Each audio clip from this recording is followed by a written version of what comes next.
बिस्मिल्लाहिर्रहमानिर्रहीम। अस्सलाम वालेकुम दोस्तों। साउथ वेस्ट यूनिवर्सिटी चाइना ने तकरीबन 5 स्कॉलरशिप्स का ऐलान कर दिया। तो आज हम जाके बात करेंगे हर एक स्कॉलरशिप के लिए हम किस तरह अप्लाई कर सकते हैं, उसका एप्लीकेशन प्रोसीजर क्या है और उसकी डिटेल्स क्या है। अच्छा, तो अभी देख लेते हैं कि ये स्कॉलरशिप के कौन कौन से टाइप है। सबसे पहले top of the list number 1 जो है वो चाइनीज गवर्नमेंट स्कॉलरशिप है, और इसके बाद जो है international Chinese language teacher scholarship है। तीसरे नंबर पे है चोंगचिन मायर स्कॉलरशिप, और चौथे नंबर पे जो है साउथ वेस्ट प्रेसिडेंट स्कॉलरशिप है, और उसके बाद जो है 5वें नंबर पे है न्यू सिल्क रोड स्कॉलरशिप। तो इन स्कॉलरशिप को हम बारी बारी चेक करेंगे, वो उसमें कौन अप्लाई कर सकता है, क्या डिटेल्स हैं, क्या रिक्वायरमेंट्स है। और अच्छा, तो चलते हैं अब इनकी जनरल रिक्वायरमेंट्स की तरफ ना। यहाँ से आके आप लोग जनरल रिक्वायरमेंट्स पढ़ सकते हैं। जनरल रिक्वायरमेंट्स इतना नहीं है कोई खास इसमें। अगर आप बैचलर की अप्लाई कर रहे हैं तो 30 साल के होने चाहिए, मास्टर्स के लिए तो 35 साल से कम, अगर पीएचडी के हैं तो 45 या कम होने चाहिए, और आपकी सीजीपीए जो है कम से कम 3 आउट ऑफ 4 होनी चाहिए। और अगर इन टर्म ऑफ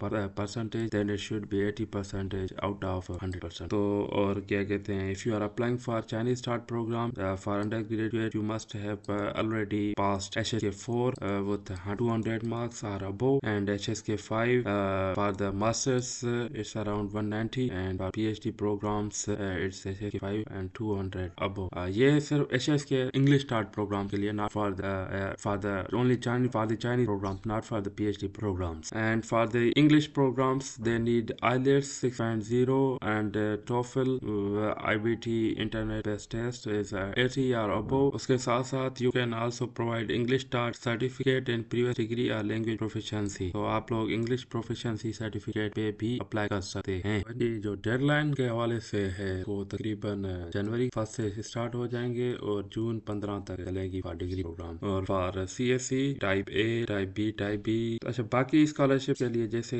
CSE का उन्होंने कहा हुआ है कि CSE वाली एडवर्टाइजमेंट में हर साल अलग अलग होगा। और टीचर्स लैंग्वेज के हवाले से जो है 1 मार्च से स्टार्ट होगा और 15 मई तक, मगर ये है कि ये पुराने सालों की इस साल इन्होंने चेंज नहीं किया। और for allowance scholarship and university scholarship 15 June last date है। अच्छा, अभी ये है कि इनका एप्लीकेशन प्रोसीजर क्या है ना, मतलब आप लोग अगर किसी एक स्कॉलरशिप के लिए अप्लाई कर रहे हैं तो किस तरह फॉर्म फिल करेंगे और कौन कौन से फॉर्म फिल करने हैं। सबसे पहले आपने लॉग इन करना है एप्लीकेशन सिस्टम पे और आपको रजिस्ट्रेशन फिनिश करनी है। अगर आप चाइनीज गवर्नमेंट स्कॉलरशिप के लिए अप्लाई कर रहे हैं तो आपको CSE का फॉर्म फिल करना है। अगर आप इंग्लिश जो international Chinese language teacher scholarship के लिए तो यहाँ पे आप लोगों को फॉर्म फिल करना है। और चोंगचिन मायर स्कॉलरशिप के लिए या साउथ वेस्ट यूनिवर्सिटी स्कॉलरशिप या टेलीफोन स्पॉन्सरशिप आप अप्लाई करना चाह रहे हैं तो आप लोगों को यहाँ पे फॉर्म फिल करना है। इनकी जो पहली गवर्नमेंट स्कॉलरशिप है वो है चाइनीज गवर्नमेंट स्कॉलरशिप, और साउथ वेस्ट यूनिवर्सिटी की चाइनीज गवर्नमेंट स्कॉलरशिप की जो अप्लाई करने की आखिरी तारीख है वो है 15 फरवरी। 15 फरवरी से पहले पहले आप लोगों ने अप्लाई कर देना है। अच्छा, इसमें अप्लाई कौन कौन कर सकते हैं, इसमें सिर्फ मास्टर्स और PhD वाले दोनों अप्लाई कर सकते हैं। और ये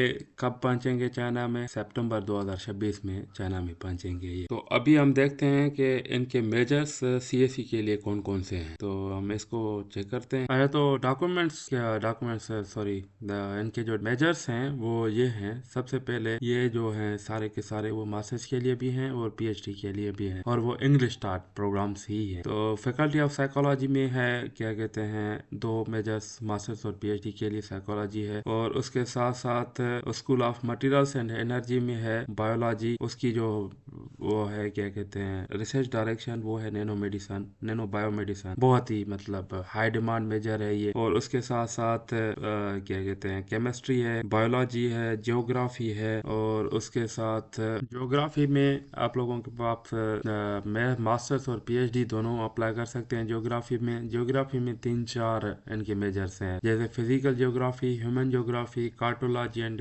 GIS, जियोलॉजी, जियोग्राफी। तकरीबन बहुत ज्यादा ऑप्शन हो गए।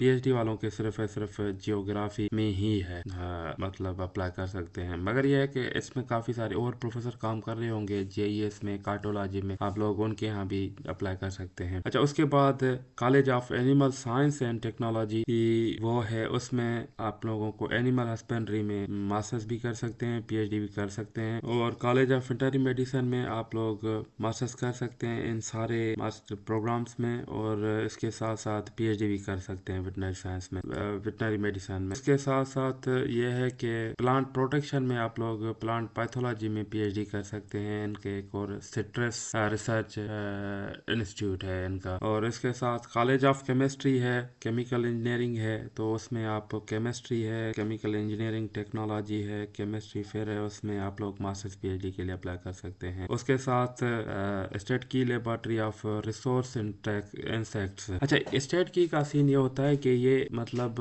बड़ी लेवल पे लैब होती है ना। अगर आप इसमें जाते हैं तो आप पे नो डाउट प्रेशर बहुत ज्यादा होगा, मगर आप बहुत कुछ सीखेंगे, क्योंकि उन पर सबसे ज्यादा जो चाइना पैसा खर्च करता है वो स्टेट की लैब जहाँ पे भी होती है वहाँ पे, मतलब उस लैब को बहुत ज्यादा फंडिंग होती है उनकी गवर्नमेंट की, मेन गवर्नमेंट मतलब नेशनल गवर्नमेंट जो है उनकी तरफ से भी, उसके साथ साथ जो प्रोविंशियल गवर्नमेंट्स होती हैं उनकी तरफ से भी, national science foundation of China की तरफ से भी। तो कोशिश किया करें कि आपको ये लैब्स मिले, इन लैब्स में काम करने का चाम ही अपने किस्म का है। क्योंकि मैंने जो पीएचडी की थी वो भी एक स्टेट की लैब का सुपरवाइजर था और मेरा वो वहाँ उसके अंडर में से मैंने की थी। तो इसके अलावा जो है बायोलॉजी है, एनिमल हस्बेंड्री है, तो आप ये इन सारे मेजर्स में अप्लाई कर सकते हैं। अच्छा, इसके बाद जो है कॉलेज ऑफ टीचर एजुकेशन में आप लोगों के पास ऑप्शन है, उधर आप मास्टर्स भी कर सकते हैं, पीएचडी भी कर सकते हैं। मास्टर्स के तो बहुत ज्यादा प्रोग्राम्स हैं फैकल्टी ऑफ एजुकेशन में, और इवन पीएचडी के भी काफी सारे प्रोग्राम्स हैं जैसे। अच्छा, इसके साथ साथ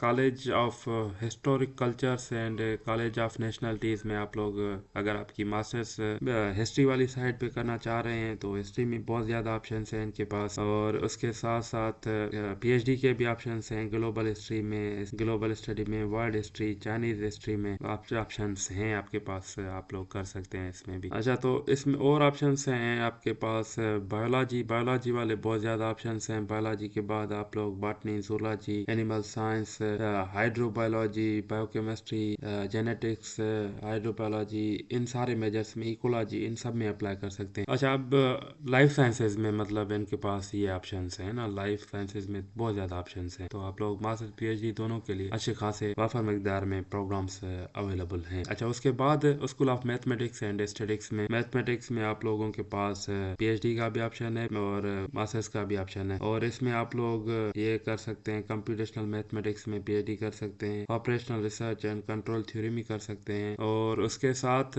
कॉलेज ऑफ फिशरीज में भी आप लोग मास्टर्स पीएचडी कर सकते हैं। इंटरनेशनल स्टडी के हवाले से फॉरेन लैंग्वेज एंड लिटरेचर काफी सारे बंदे पूछते रहते हैं कि उसमें भी दोनों ऑप्शन है आप लोगों के पास, मास्टर्स और पीएचडी का, आप लोग इसमें भी कर सकते हैं। और स्कूल ऑफ फार्मास्यूटिकल साइंसेज में मास्टर्स पीएचडी प्रोग्राम्स हैं इनके, प्लांट प्रोटेक्शन में है। और इसके साथ साथ कॉलेज ऑफ रिसोर्सेज एनवायरनमेंट में है इनके पास option, agriculture resources and environmental, horticulture, मतलब इसमें ये समझें कि इंजीनियरिंग के भी मेजर्स हैं, इसमें बायोलॉजी के भी मेजर्स हैं, इसमें मैथमेटिक्स के भी मेजर्स हैं। सिर्फ जो चीज इस प्रोग्राम में या इसमें नहीं है वो सिर्फ ऐसे समझे कि कंप्यूटर साइंस नहीं है, और इसके अलावा आर्टिफिशियल इंटेलिजेंस, कंप्यूटर सॉफ्टवेयर बिल्कुल भी नहीं है। इसके साथ साथ जो है वो, अच्छा, इसमें जो रहता है वो कंप्यूटर साइड रहती है और मैनेजमेंट साइड, ये दोनों इसमें अवेलेबल नहीं है। तो इंशाल्लाह अभी हम चलते हैं कि बकाया सीएससी का फॉर्म वगैरह किस तरह फिल होगा, या कि उसके लिए यूनिवर्सिटी का फॉर्म भी फिल करना है कि नहीं करना। अच्छा, मेजर्स के बाद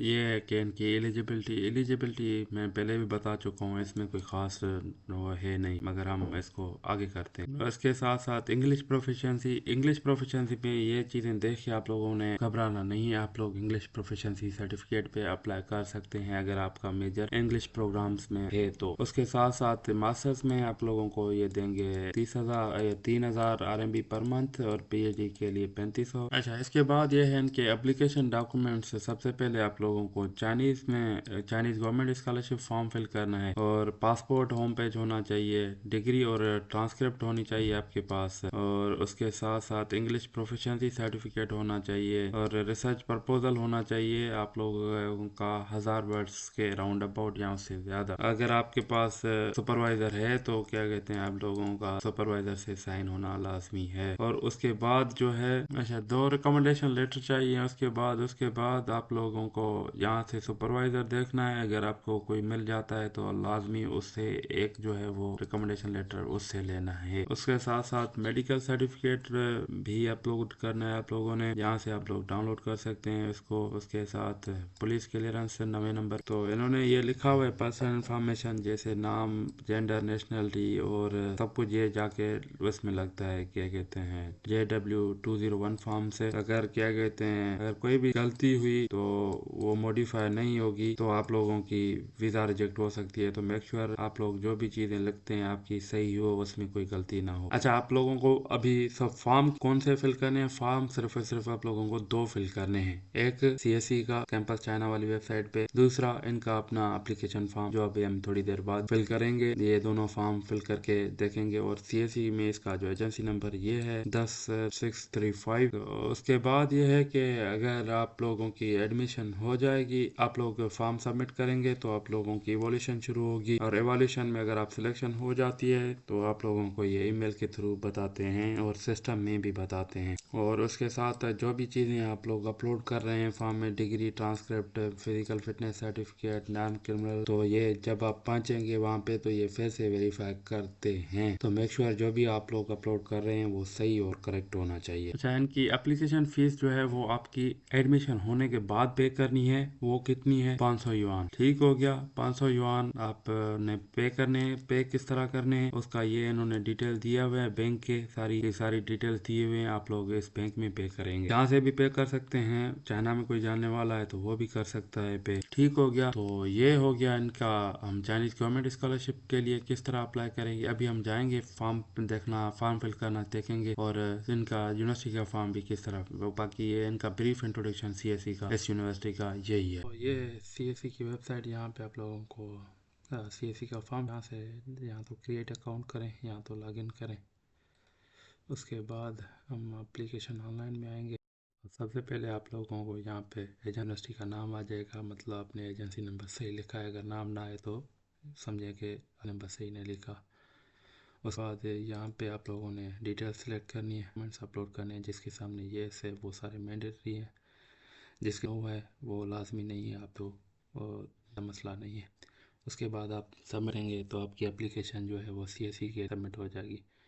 तो अभी हम चलते हैं कि साउथ वेस्ट यूनिवर्सिटी का अपना पोर्टल है, उस पर फॉर्म किस तरह फिल इनका अपना यूनिवर्सिटी का फॉर्म। तो सबसे पहले आपने अगर फर्स्ट टाइम है तो रजिस्टर करना है, नहीं तो फिर आपने साइन इन करना है। ये सारी इन्फॉर्मेशन आप फिल करके फिर इसको रजिस्टर पे क्लिक करेंगे। ये सिस्टम में ईमेल आ गई है, इसको हम विजिट करते हैं। उधर लिंक पे क्लिक करेंगे तो इस तरह का मैसेज आ जाएगा कि आपकी जो रजिस्ट्रेशन हो गई है कंप्लीट। ये इनका सिस्टम है, सिस्टम में ये सारी डिटेल्स इन्होंने लिखी हुई है। हमको एग्री एंड कंटिन्यू करना। तो यहाँ से हम चाइनीज गवर्नमेंट स्कॉलरशिप, यहाँ क्या कहते हैं इंटरनेशनल चाइनीज लैंग्वेज टीचर से, क्योंकि हम CSE के लिए अप्लाई कर रहे हैं तो गवर्नमेंट स्कॉलरशिप टिक करके नेक्स्ट करेंगे। उसके बाद हमें यहाँ पे जो भी है डॉक्टर या PhD या मास्टर्स दोनों में से एक सिलेक्ट करना है। हमें प्रोग्राम सिलेक्ट करना है। सबसे पहले हम लैंग्वेज इंग्लिश में अप्लाई करना है, तो चेक करते हैं कि इंग्लिश में कौन से प्रोग्राम्स अवेलेबल हैं। इसमें ऐसे समझें कि अराउंड अबाउट 62 मेजर्स हैं इंग्लिश में, तकरीबन हर फील्ड के। इसमें education, biology, zoology, chemistry, pharmacy, statics, mathematics, genetics, world history, Chinese history और fruit science, nano biomedicine, teacher education और तकरीबन हर फील्ड है। ज्योग्राफी की भी है। तो हम अप्लाई करते हैं आज इसमें नैनो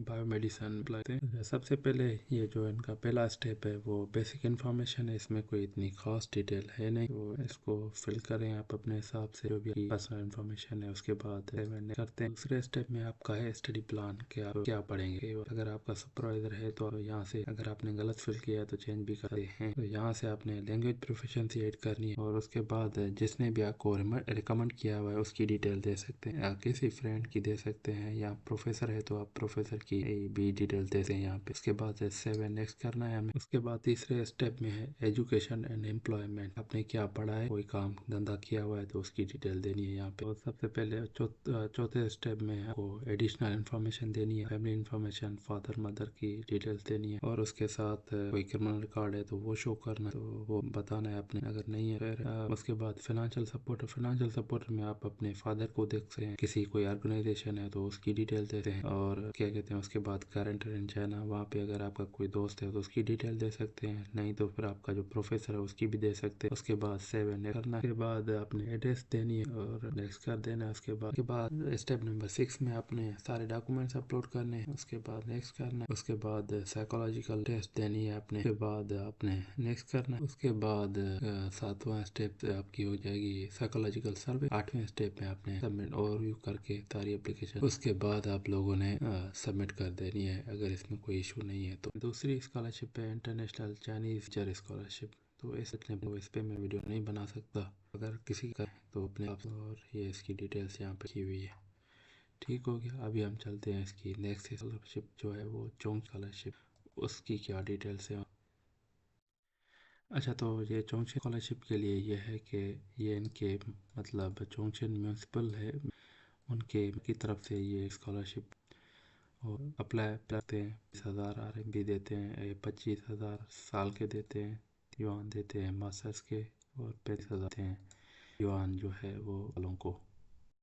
ऐसा ऐसी स्ट्रेटजीज थे जिनको अगर आप सही करके अप्लाई करें तो आप 2026 में स्कॉलरशिप इजीली विन कर सकते हैं। और ये स्ट्रेटजीज ऐसे समझें कि मेरे 8 साल के एक्सपीरियंस और 2-3 स्कॉलरशिप विन करने के बाद मैंने सीखी। अभी बात करते हैं सबसे पहले ये है कि अगर आपका कोई भी लीडरशिप स्किल, कोई भी लीडरशिप वाला काम था, से सपोज हमारे यहाँ यूनिवर्सिटी में होता है ग्रुप प्रोजेक्ट्स बनते हैं फाइनल ईयर में स्पेशली, जिसमें एक प्रोजेक्ट बनाया जाता है, 4-5 बंदे मिलकर बनाते हैं और उसका बाद में थीसिस लिखते हैं। तो इस तरह का अगर कोई भी आपके पास एक्सपीरियंस है तो आप लाजमी सीवी में मेंशन करें, अपने स्टडी प्लान में भी करें। इस तरह के एक्सपीरियंस ऐसे समझें कि एडमिशन कमेटी के सामने आपको रिप्रेजेंट करेंगे कि ये बंदा एक मतलब इसको पता है कि एक टीम में किस तरह काम किया जाता है। तो ये आपके लिए एक बहुत ही ऐसे समझे कि विन विन सिचुएशन हो जाएगी। इसके अलावा अगर आपने कोई स्पोर्ट्स इवेंट आपने अरेंज करवाया था तो आप लोग वो भी कर सकते हैं, वो भी लिख सकते हैं उसमें कि आपने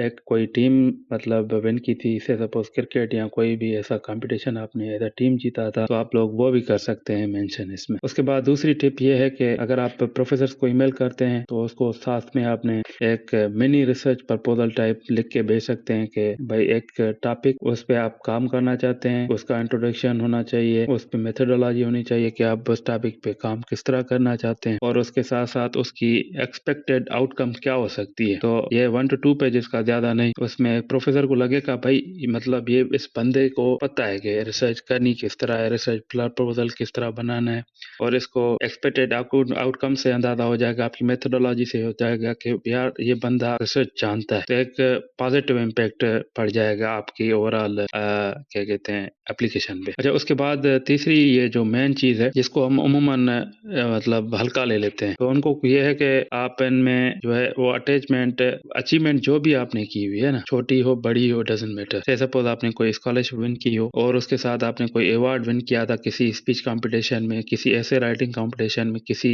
रनिंग कंपटीशन में, या किसी और मतलब किसी और किस्म के कंपटीशन में, तो उसका अगर आपके पास सर्टिफिकेट है तो अदर डॉक्यूमेंट्स में उन सारे सर्टिफिकेट्स को आप ऐड कर सकते हैं। कोई सेमिनार अटेंड किया हुआ है, कोई कॉन्फ्रेंस अटेंड किया है, कहीं पे पेपर प्रेजेंट किया हुआ है, सारे जो भी एक्स्ट्रा करिकुलम हो या एकेडमिक अचीवमेंट्स हो लाजमी सीवी में भी लिखा करें, और साथ साथ उसमें अदर डॉक्यूमेंट्स में उसके सर्टिफिकेट हैं तो वो भी ऐड किया करें। उसके बाद नंबर 4 जो मेन एक स्ट्रेटेजी होनी चाहिए, आपके रिकमेंडेशन लेटर्स जो है वो टारगेटेड होनी चाहिए। मतलब क्या मतलब कि अगर आप चाइना में अप्लाई कर रहे हैं फॉर एग्जाम्पल, तो आपका प्रोफेसर लिखे कि भाई ये बंदा चाइना क्यों जाना चाह रहा है, और चाइना के लिए अगर जाएगा तो इसके पास क्या क्या एबिलिटीज हैं, क्या स्किल्स हैं, चाइना की कौन सी यूनिवर्सिटी में जा रहे हो, से सपोज आप जा रहे हो यूकास, मतलब यूकास में आप क्यों जाना चाह रहे हो, आपके मतलब आपने ऐसी कौन सी डिग्री की हुई है जो यूकास के लिए जो डिग्री पढ़ने जा रहे हैं वो उसमें आपको हेल्प करेगी, जो मेजर पढ़ने जा रहे हैं आप उसमें आप लोग उससे रिलेटेड आपने कौन से सब्जेक्ट पढ़े हुए हैं और कौन से पेपर पे काम किया हुआ, कौन से प्रोजेक्ट पे, ये सब कुछ उसके आपके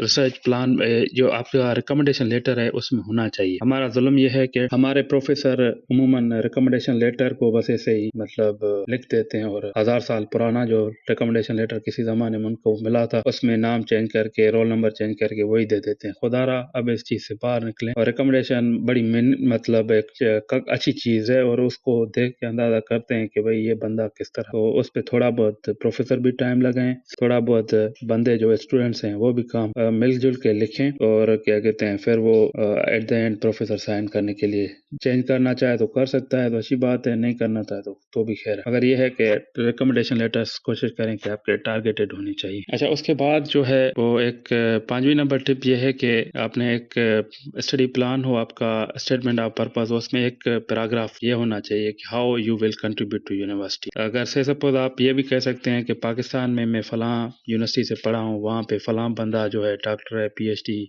या प्रोफेसर है, तो उसके साथ मिलके हम फ्यूचर में कोई वर्कशॉप, कोई सेमिनार, कोई कॉन्फ्रेंस अरेंज कर सकते हैं। या हम से सपोज अगर आप फॉरेन के किसी यूनिवर्सिटी से पढ़े हुए हैं तो आप ये बता सकते हैं पोलैंड के फलां प्रोफेसर को मैं जानता हूँ, उसके लैब में मैं काम करके आया हूँ, मास्टर्स करके आया हूँ, और उस प्रोफेसर को और हम अपने लैब के बीच में, चाइना और पोलैंड के बीच में हम एमओयू साइन करवा के रिसर्च एक्सचेंज प्लेटफॉर्म एक्सचेंज कर सकते हैं, एस्टेब्लिश कर सकते हैं, जो दोनों के लिए एक अच्छी चीज़ होगी। और हम उस प्रोफेसर को अपनी यूनिवर्सिटी बुला के रिसर्च सेमिनार करवा सकते हैं या इस तरह कोई, ताकि इससे बंदे को, अगले एडमिशन कमेटी को लगेगा यार इस बंदे ने मतलब एक अपनी कम्युनिटी एस्टेब्लिश की हुई है, इसके कॉन्टेक्ट्स हैं और ये अपने फील्ड में जो बंदे हैं उनसे इनके राब्ते हैं, और ये हमारे लैब के लिए, हमारे ग्रुप के लिए, हमारे इंस्टीट्यूट के लिए, हमारे कॉलेज के लिए, हमारी यूनिवर्सिटी के लिए अच्छा और फायदेमंद साबित हो सकता है। अच्छा, उसके बाद जो मेन चीज है वो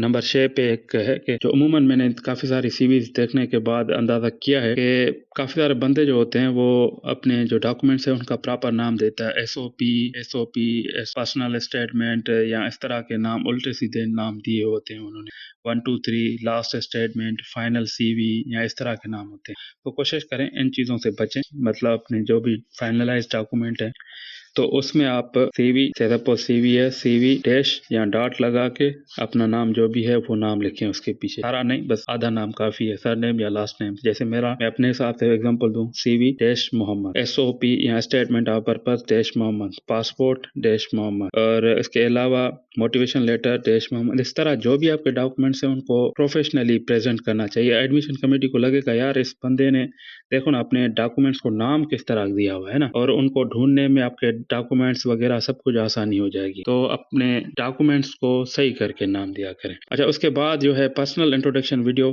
पर्सनल इंट्रोडक्शन में सबसे पहले आपने बैकग्राउंड, कि आप कौन है, आपने क्या पढ़ा हुआ है, कौन सी कितनी मार्क्स थी आपकी, कौन से प्रोजेक्ट्स पे काम किया हुआ है, कौन सी थीसिस पे काम किया हुआ है, कौन सी इंटर्नशिप्स की हुई हैं, उसके साथ साथ आपने और कौन से वर्क एक्सपीरियंस है आपका, जो क्या कहते हैं। अच्छा, उसकी ये हो गया आपका रिसर्च बैकग्राउंड। बैकग्राउंड के बाद आपने बात करनी है कि मतलब आप जैसे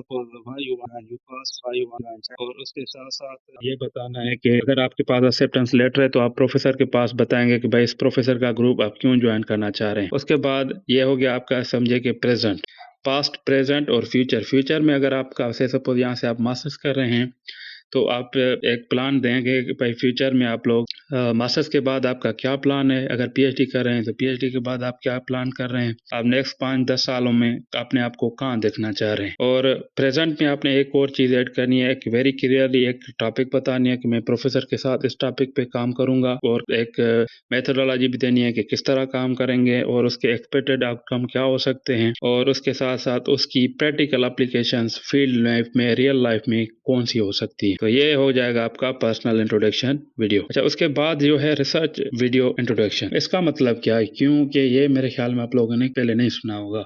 उसमें यह है कि आप ये बता सकते हैं कि भाई आपने बैचलर में कौन सा रिसर्च प्रोजेक्ट किया हुआ है, ठीक है। पहला उसका थोड़ा इंट्रोडक्शन दे कि भाई ये सॉफ्टवेयर, ये सिमुलेशन टूल्स, ये इक्विपमेंट्स यूज करके मैंने ये प्रोजेक्ट बनाया, ठीक है। और उसके बाद मैंने मास्टर्स में ये काम किए हुए हैं, वो भी रिसर्च, मतलब अपना थीसिस प्रोजेक्ट बताएं या जो भी आपने प्रोजेक्ट्स किए हुए हैं उसकी मेथोडोलॉजी बताएं, किस तरह किए हुए हैं, उसकी ऑब्जेक्टिव्स क्या, मतलब उसके ऑब्जेक्टिव्स क्या थे, और उसकी मेथोडोलॉजी के बाद आपने बताने उसके आउटकम्स क्या थे प्रोजेक्ट के, उसकी थीसिस के या रिसर्च के। अच्छा, उसके बाद आप फ्यूचर में कौन सी रिसर्च करना चाहते हैं, वो किस तरह करेंगे, उसकी आउटकम्स किस तरह हो सकती है। अच्छा, आखिर में आपने उसकी रियल टाइम एप्लीकेशंस बतानी है कि आपकी जो रिसर्च प्लान कर रहे हैं उसकी रियल टाइम एप्लीकेशंस कहाँ कहाँ पे हैं। ये हो गया आपका रिसर्च वीडियो। तो ये आपका 1 से 2 मिनट से ज्यादा नहीं होना चाहिए, और ये भी आप पर्सनल इंट्रोडक्शन वीडियो के साथ ऐड कर सकते हैं। अच्छा, उसके बाद आपने एक बहुत ही अच्छी सीवी बनानी है। सीवी अभी ये है कि ज़्यादातर बंदे सीवी यूरोपास ही बना रहे हैं। अब हम भी रिकमेंड करते हैं, यूरोपास एक अच्छा फॉर्मेट है, मगर ये है कि स्टैंड आउट करने के लिए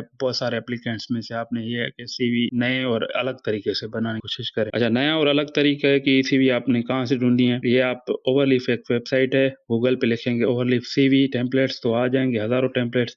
उनमें आपको जो भी अच्छा टेम्पलेट लगता है आप लोग उसमें सीवी बनाएं और बाकी बंदों से अलग और मुनफरद होने की कोशिश करें।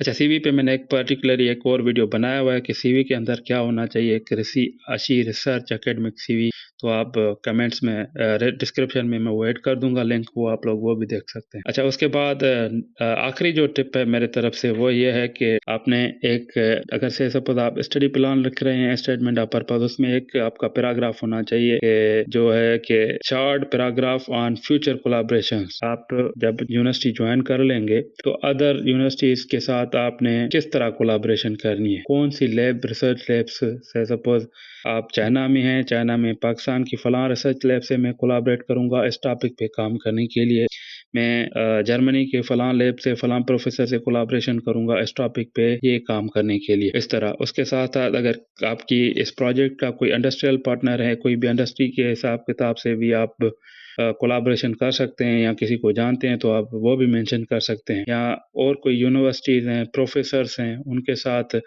या विदिन वो यूनिवर्सिटी है उसमें आप लोग किसी और प्रोफेसर को जानते हैं तो आप उसका भी बता सकते हैं। तो इस तरह के इसका इम्पैक्ट क्या होगा? इसका इम्पैक्ट ये होगा कि भाई उसको लगेगा कई मतलब ये बंदा और कंट्रीज में भी रिसर्चर्स को जानता है, प्रोफेसर्स को जानता है, इंडस्ट्रियल पार्टनर्स को भी जानता है, तो इस बंदे ने अपना एक जो होमवर्क होता है वो किया हुआ है, तो इसका एक बहुत ही ज़बरदस्त इम्पैक्ट पड़ेगा आपकी ओवरऑल एप्लीकेशन पे। तो ये हो गया हमारी जो 10 स्ट्रेटजीज हैं। अगर आप इसको सही करके यूटिलाइज करेंगे अपनी एप्लीकेशन में और तो आपकी एप्लीकेशन स्कॉलरशिप विनिंग करने के चांसेस बढ़ जाएंगे, क्योंकि ये पॉइंट्स वो होंगी कि आपकी एप्लीकेशन बाकी बंदों से डिफरेंट हो जाएगी और लगेगा कि यार बंदा प्रोफेशनल है, हमें इस बंदे को स्कॉलरशिप देनी चाहिए और ये बाकी से एक डिफरेंट किस्म की ब्रीड है। तो ये हो गया हमारा स्ट्रेटजीज के हवाले से एक वीडियो। उम्मीद है कि आप लोगों के लिए ये वीडियो कारामद साबित होगा और thank you very much for watching. इंशाल्लाह फिर मिलेंगे किसी और वीडियो के साथ, तब तक अपने भाई, अपने दोस्त, अपने खैर ख्वाह डॉक्टर मोहम्मद शतल को दें इजाज़त। इंशाल्लाह फिर मिलेंगे किसी और वीडियो में। अल्लाह निगहबान।